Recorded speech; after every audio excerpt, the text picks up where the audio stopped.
तो पिछले एपिसोड में हमने देखा था कि रियो अब तक डंजन में रजिस्ट्रेशन करवा चुका होता है और जब अगले दिन वो डंजन क्लास ले रहा होता है तो वहाँ का इंस्ट्रक्टर ये घोषणा करता है कि उन्होंने डंजन एक्सप्लोरेशन की इंट्रोडक्टरी लेसन पूरी कर ली है और उस दोपहर में वो एक असली डंजन में एंटर करेंगे। एमन इस बात को लेकर काफी नर्वस दिख रहा होता है तो रियो उसे सलाह देता है कि खुद पर ज्यादा प्रेशर ना डाले, नहीं तो डंजन एक्सप्लोरेशन शुरू होने से पहले ही वो थक जाएगा। जब इंस्ट्रक्टर पूछता है कि किसी को कोई सवाल है तो रियो हाथ उठाता है और पूछता है कि क्या कोई ऐसा तरीका है जिससे आप पहले से क्लियर्ड किसी डंजन लेयर तक इंस्टेंटली ट्रैवल कर सको। इंस्ट्रक्टर इस सवाल से इम्प्रेस होता है लेकिन समझाता है कि ऐसा फीचर केवल साउदर्न प्रोविंस के कुछ डंजन्स में होता है। वो आगे कहता है कि लूना में ऐसे डंजन मौजूद नहीं है और कम से कम उसकी नॉलेज में तो अब तक नहीं है और उसने इसके बारे में सिर्फ अफवाहों में सुना है। एमन रियो की नॉलेज से काफी इम्प्रेस होता है और सोचता है कि इसमें कोई हैरानी की बात नहीं कि वो डैंक तक पहुंचा हो, लेकिन रियो तुरंत ही बात को बदल देता और कहता है कि उसने भी बस ये किसी और से सुना ही था। दोपहर में जब नए एडवेंचर्स तैयारी कर रहे होते हैं तो उन्हें बताया जाता है कि ये शहर लगभग पूरे डंजन के चारों ओर ही बना है।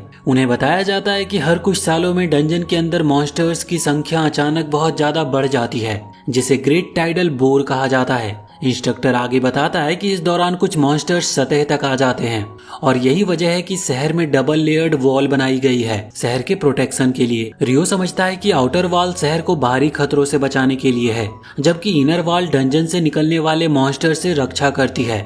एमन जो पहले से ही नर्वस था वो सोचता है कि ये तो किसी डिजास्टर से कम नहीं लगता, लेकिन इंस्ट्रक्टर उन्हें भरोसा दिलाता है कि ये सब सिर्फ हर कुछ सालों में ही होता है और फिलहाल चिंता की कोई बात नहीं है। जैसे ही वो लोग डंजन में प्रवेश करते हैं रियो देखता है कि एमन अभी भी काफी टेंस लग रहा है तो वो उसे भरोसा दिलाता है कि वो सब एक साथ हैं, इसीलिए डरने की कोई बात नहीं है। इंस्ट्रक्टर बताता है कि पहले फ्लोर पर कोई डेंजरस मॉन्स्टर्स नहीं होते, इसलिए वो आराम से स्टार्टिंग एरिया को एक्सप्लोर कर सकते हैं। थोड़ा आगे चलते हुए वो कुछ स्पॉट करते और वहीं पर रुक जाते हैं। रियो एमन से कहता है कि वो आइस मैजिक से उस क्रिएचर को पकड़ कर रखेगा और एमन को तब तक मौका मिलेगा उसे अटैक करने का। और जल्दी वो एक सोल्जर एंट के सामने आते हैं और रियो को बिगिनर्स गाइड से याद आता है कि इसे मारने का सबसे आसान तरीका इसके गले के बेस पर स्ट्राइक करना है। रियो फिर अपने 8 आइस लैंसेस फायर करता है जिससे एंट को जकड़ लिया जाता और एमन को फिनिश करने को वो कहता है। एमन आगे बढ़ता और एंट के गले के पास खड़े होकर एक जोरदार हमला करता है जिससे उसका सर अलग हो गया था। इस पर वो अपने स्किल्स को लेकर थोड़ा कॉन्फिडेंट महसूस करता और रियो को धन्यवाद कहता है। रियो उसे कहता है कि अपनी पहली एक्सपेडिशन की ट्रॉफी के तौर पर वो मैजिक स्टोन को कलेक्ट करे। एमन पूछता है कि क्या ऐसा करना अलाउड है तो रियो समझाता है कि एडवेंचरर्स के लिए ये बिल्कुल नॉर्मल है और वो लोग डंजन से ही अपने लिविंग कमाते हैं। जब वो स्टोन निकालते हैं तो दोनों को अपने सक्सेस पर थोड़ा गर्व और खुशी भी महसूस होती है। उसी रात वो लोग गिल्ड वापस लौटते हैं। अपनी पहली डंजन विजिट और फर्स्ट किल सेलिब्रेट करने के लिए नील्स कहता है कि काश वो थोड़ा अल्कोहल ले सकते, लेकिन इडो कहती है कि गिल्ड में शराब सर्व नहीं की जाती और बाहर से लाना भी अलाउड नहीं है। वो सोचता है कि शायद ये एडवेंचरर्स को ड्रिंकिंग से डिस्करेज करने के लिए किया गया होगा। वहीं नील्स कहता है कि रूल्स बहुत स्ट्रिक्ट हैं क्योंकि वो लोग बस अपनी अचीवमेंट सेलिब्रेट कर रहे हैं। इडो बात बदलती है और कहती है कि वो बस इस बात से काफी इम्प्रेस है कि उन्होंने अपने पहले ही डंजन एक्सकर्शन में एक सोल्जर एंट को हरा दिया। एमन कहता है कि ये सब रियो की वजह से मुमकिन हो पाया है क्योंकि उसने एंट को पिन कर दिया था जिससे उसे स्ट्राइक करने का मौका मिला। लेकिन रियो एमन के स्वॉर्ड स्किल की तारीफ करता है और कहता है कि उसे खुद को कम नहीं आंकना चाहिए। वहीं नील्स को इस बात की खुशी होती है कि वो लोग मैजिक स्टोन को ले पाए। इडो पूछती है कि वो कल क्या करने वाले हैं तो एमन कहता है कि वो फिर से डंजन जाना चाहता है, लेकिन अकेले जाने को लेकर वो अभी कॉन्फिडेंट नहीं है। रियो कहता है कि वो उसके साथ ही चलेगा और सजेस्ट करता है कि वो लोग तीसरे फ्लोर तक जाने की कोशिश करेंगे, जिस पर एमन खुशी से सहमत हो जाता है। रियो को अजीब लगता है कि पहली फ्लोर में ही एंट मिल गया और नील्स बताता है कि आमतौर पर वहाँ बस बैट्स ही होते हैं। इडो बताती है कि पिछले कुछ महीने में रिपोर्ट्स आई है कि एंट्स पहली और दूसरी फ्लोर पर दिखाई दी है, जिससे रियो ये सोच में पड़ जाता है कि वो वहाँ पर क्यों है। तभी एबल पीछे से आता और बातचीत में शामिल होता है। वो एक्सप्लेन करता है कि एंट्स खुद की टनल खोदकर पहली फ्लोर तक पहुँच सकते हैं। रियो सोचता है कि वेटरन एडवेंचरर्स को रुकीज को चुपके से डराना नहीं चाहिए, खासकर जब उसके दोस्त आराम कर रहे हों। लेकिन एबेल कहता है कि वो बस कुछ एक्सपर्ट नॉलेज शेयर कर रहा था ताकि वो रिलैक्स महसूस करे। एबेल रियो के रूममेट्स को बताता है कि भले ही रियो स्ट्रांग है लेकिन उसमें कुछ पर्सनालिटीज इश्यूज भी हैं, इसलिए उन्हें उसकी देखभाल करनी चाहिए। वहीं रियो सोचता है कि उसे उन्हें परेशान नहीं करना चाहिए। जब वो लोग समझते हैं कि एबेल क्रिम्सन स्वॉर्ड से है तो नील्स तुरंत ही उछल पड़ता और प्राउडली कहता है कि वो एक एफ रैंक स्वॉर्ड्समैन है और एबेल उसका हीरो है। वो एबेल से हाथ मिलाने को कहता और एबेल खुशी से सहमत भी हो जाता है, जिससे नील्स की खुशी का तो ठिकाना ही नहीं रहता। एबेल फिर उन्हें सलाह देता है कि वो खुद पर ज्यादा प्रेशर ना डाले और याद रखे कि सर्वाइवल ही हर एडवेंचरर की टॉप प्रायोरिटीज होनी चाहिए। नील्स वादा करता है कि वो इसे याद रखेगा, लेकिन रियो सोचता है कि एबेल गिल्ड हॉल में इतनी देर से क्यों आया। एबेल बताता है कि उनका लास्ट क्वेस्ट उम्मीद से ज्यादा ही टफ था और उसे कंप्लीट करने में उसे ज्यादा वक्त लग गया। वो कहता है कि वो लोग अभी अभी लौटे हैं, लेकिन तभी उसके पार्टी मेंबर वहां पर आ जाते हैं और उसे वहां पर देखकर वो हैरान हो जाते हैं, क्योंकि उन्हें तो गिल्ड मास्टर को रिपोर्ट करना था। एबेल यहाँ पर बहाना बनाता है कि वो तो बस नए एडवेंचर्स को गाइड कर रहा था, लेकिन उसका दोस्त वॉरेन उसे उठाकर अपने कंधे पर ले जाता है। एबेल रियो की मदद के लिए चिल्लाता है, लेकिन रियो कहता है कि मिशन रिपोर्ट करना जरूरी है और एक पार्टी लीडर के तौर पर एबेल को अपना काम करना चाहिए। एबेल को उसका ये जवाब पसंद नहीं आता और वो मजाक में रियो को एक गद्दार कहता है। जाने से पहले लिन चुपके से रियो के पास आती है और कुछ सेकंड तक बिना कुछ कहे उसे घूरते रहती है।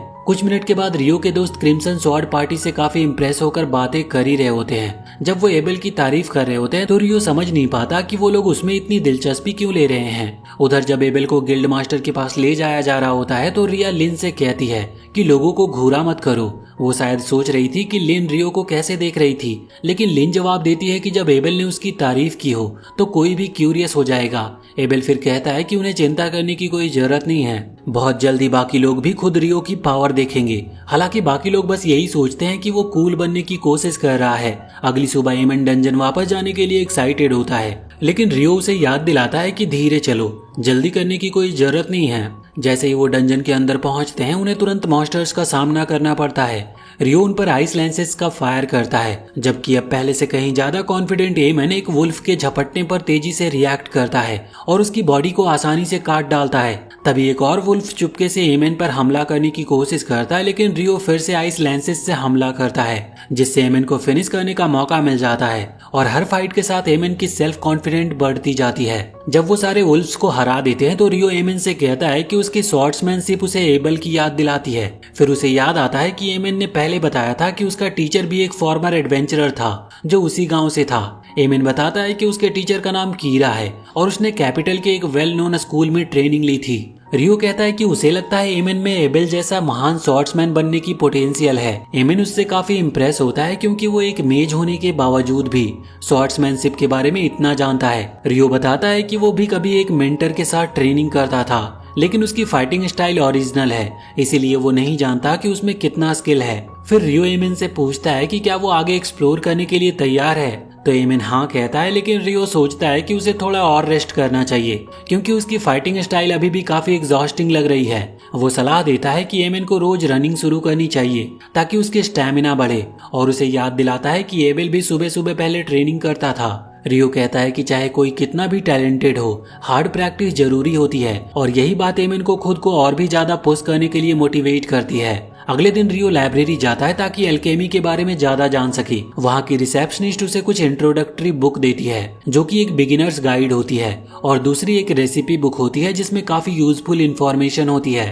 पढ़ने के बाद रियो सोचता है कि अगर उसे एल्केमी को सीरियसली लेना है तो उसे इन बुक्स की अपनी कॉपी चाहिए होंगी, लेकिन वो ये भी सोचता है कि ये कितने महंगे हो सकते हैं। तभी पूरा शहर अचानक अंधेरे में डूब जाता है क्योंकि आसमान में एक इक्लिप्स छा गया था, लेकिन यहाँ पर कुछ अजीब लगता है, जैसे पूरी दुनिया हिल गई हो। और वहीं रियो को उसके पीछे किसी के प्रेजेंस का एहसास होता है और वो तुरंत कई सारे लेयर्स की आइस वॉल समन करता है जो एक फायर अटैक को ब्लॉक कर देती है। धूल के हटने पर रियो एक डीमन लड़की को देखता है और वो डीमन लड़की आश्चर्यचकित होती है कि एक ह्यूमन इसमें कैसे फंस गया, लेकिन कैजुअली वो कहती है कि इससे कोई फर्क नहीं पड़ता क्योंकि वो उसे जल्दी मारने वाली है। उसके अटैक की पावर से रियो समझ गया था कि ये एक याकुमा है। उसे पता है कि उसे भाग जाना चाहिए, लेकिन उसे ये भी नहीं पता कि इस सिचुएशन से भागना भी पॉसिबल है या नहीं। याकुमा लड़की एक मैसिव फायर बॉल बनाती है और रियो फिर से कई सारे आइस वॉल समन करता है, लेकिन वो देखता है कि इस बार वो पहले जितने स्ट्रांग नहीं है। वो दीवारों को तोड़ देती है और एक विंड बुलेट फायर करती है,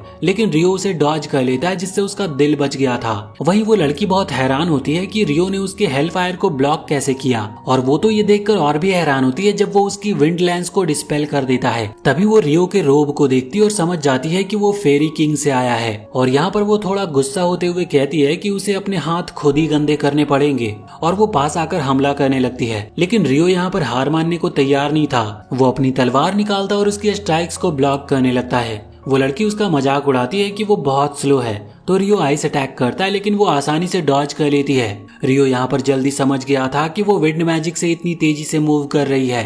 तभी वो हवा में कूदती है और एक पावरफुल अटैक करती है, लेकिन रियो अपनी तलवार से समय पर उसे ब्लॉक कर लेता है। रियो सोचता है कि जब तक वो डिफेंसिव रहेगा वो उसे हिट नहीं कर पाएगी। वो ये भी महसूस करता है कि उसके स्ट्राइक्स उस हार्श ट्रेनिंग के सामने कुछ भी नहीं है जो उसने दुल्हाना के साथ किया था। वो लड़की नोटिस करती है कि रियो फेरी किंग की स्वॉर्ड चला रहा है और सोचने लगती है कि रियो असल में है कौन, और एक बार फिर से वो फायर अटैक बनाना शुरू करती है। लेकिन इस बार रियो उससे पहले ही अपने आइस लेंस से उसे डिस्पेल कर देता है। उसकी स्पीड को देखकर वो हैरान थी और वो उसे एक मॉन्स्टर कहती है जिसके पास इनक्रेडिबल एबिलिटीज है। उसे एहसास होता है कि रियो कितना डेंजरस है और वो फुल फोर्स से उस पर चार्ज करती है, लेकिन रियो उसके सारे अटैक्स को डिस्पेल कर देता है और उसे पीछे धकेलता है और फिर वो बहुत सारे आइस स्पाइक्स उसकी तरफ फेंकता है और इसके जवाब में वो लड़की जमीन से 2 कंक्रीट वॉल बना लेती है और उसके सभी अटैक्स को ब्लॉक कर देती है। और जैसे ही उस लड़की को लगता है कि अब वो बिल्कुल सेफ है, तभी उसके ऊपर से रियो उसके ऊपर एक सरप्राइज अटैक करता है। उसके शोल्डर और चीक पर चोट लगती है और रियो तुरंत आगे बढ़ता है, लेकिन जल्दी वो समझ जाता है कि वो पहले से ही अपनी चोट से हील हो चुकी है। लेकिन तभी अचानक आसमान से पानी की बूंदें गिरने लगती है और जैसे ही वो बूंदें उसके शरीर को छूती है उसकी स्किन जलने लगती है और वो बहुत दर्द से चिल्लाने लगी थी। गुस्से में वो एक मैसिव ब्लड लस्ट छोड़ती है, लेकिन सौभाग्य से इक्लिप्स अब खत्म हो चुका था। यहाँ पर वो अपना नाम लेनोर बताती है, लेकिन रियो पहले ही समझ चुका होता है कि वो एक याकुमा है। लेनोर हैरान होती है कि रियो उसकी जाति के बारे में कैसे जानता है, इसका मतलब है कि उसे मार देना चाहिए, लेकिन वो जानती है कि उसे टाइम लिमिट के अंदर हरा नहीं सकती। वो लेनोर कहती है कि उसे लड़ाई का मजा आया और वो दोबारा मिलने के लिए काफी एक्साइटेड भी है, लेकिन रियो ऐसा बिल्कुल महसूस नहीं करता। लेकिन फिर भी लेनोर कहती है कि वो फिर से जरूर मिलेंगे क्योंकि रियो बहुत ही ज्यादा स्ट्रांग है और भले ही वो लड़की खुद ना आ सके, पर रियो को अभी उसके जैसे और भी याकुमा मिल सकते हैं। यह सुनकर रियो सोच में पड़ जाता है कि क्या ये दुनिया में और भी याकुमा हैं। जाने से पहले वो रियो को वार्न करती है कि वो खुद को मरने मत दे, क्योंकि अब उसकी जिंदगी लेनोर की है। लेनोर ये भी उम्मीद करती है कि जब वो अगली बार मिले